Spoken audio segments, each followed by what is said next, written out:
you know what it feels like to be born? I do. I have been born 7 times. But before I tell you how... If you love dark folklore and stories that stay with you long after they end, take a second to like this video, subscribe, and step quietly into the shadows with me, because this story is not just a story. And I will tell you something no one tells you in the stories. It never gets easier. The light is always too bright. The air is always too heavy. The hands that hold you are always too warm. Because when you have lived in shadow, the human world hurts. But I keep coming back because she keeps calling me. Her name is Neka. She believes I am her daughter.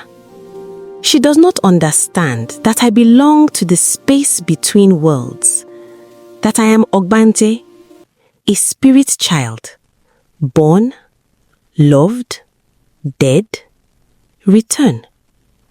The first time she gave birth to me, I lived for 3 years. They named me Mercy. I learned to walk. I learned to laugh. I learned the sound of her voice when she sang in the mornings. And then one afternoon, I stopped breathing. Just like that. I returned to the place between worlds. The other children welcomed me. Good game, they said. But I did not tell them about the sound my mother made when she realized I was gone. I did not tell them about the way she held my body long after everyone else had stepped away. 2 years later, I returned.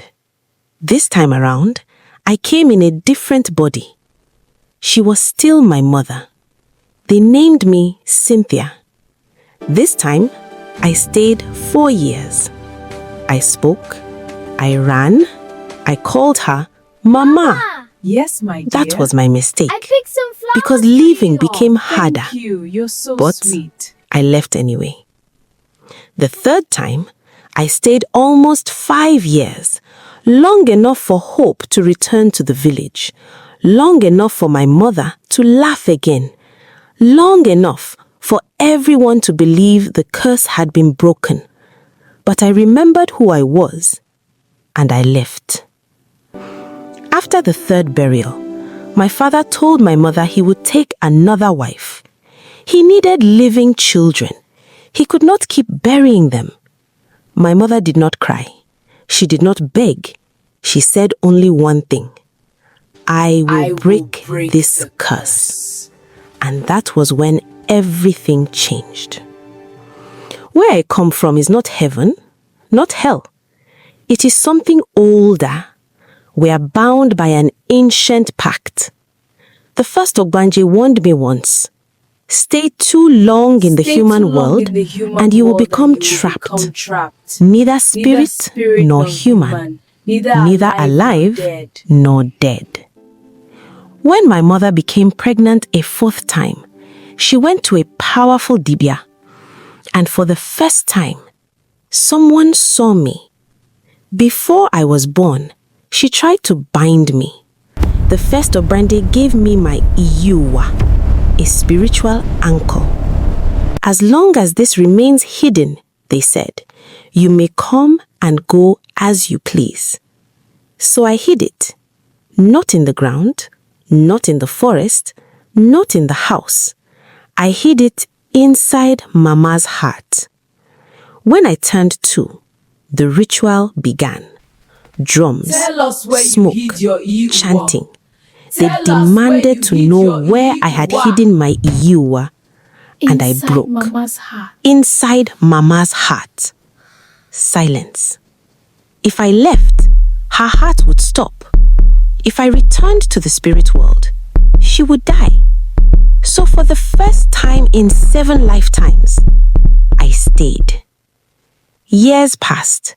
3, 5, 10. The village called me a miracle. But every night, I still heard them calling me home. One day, as I held my mirror, gently brushing my hair, I saw all my past lives staring back at me. Knowingly, I asked my mother, How many times have I died? She froze. Because I was not supposed to remember. But I did. And I realized something terrifying. I cannot leave, even if I want to, because leaving would stop her heart from beating. Now I am 15. Sometimes I feel human. Sometimes I feel ancient. The village believes the curse has been broken, but I still hear whispers in the dark, waiting. So if you ever see a child who stares too long at nothing, who speaks like they have lived before, who seems older than their years, it might be me or one of us, and you will never know. But the mothers know. They always know. They just choose to love us anyway. And maybe that's the only magic that ever truly worked. If this story stayed with you, comment she stayed. And tell me, do you think the curse was truly broken? Or is she still pretending? Subscribe for more folklore like this, because some stories never end.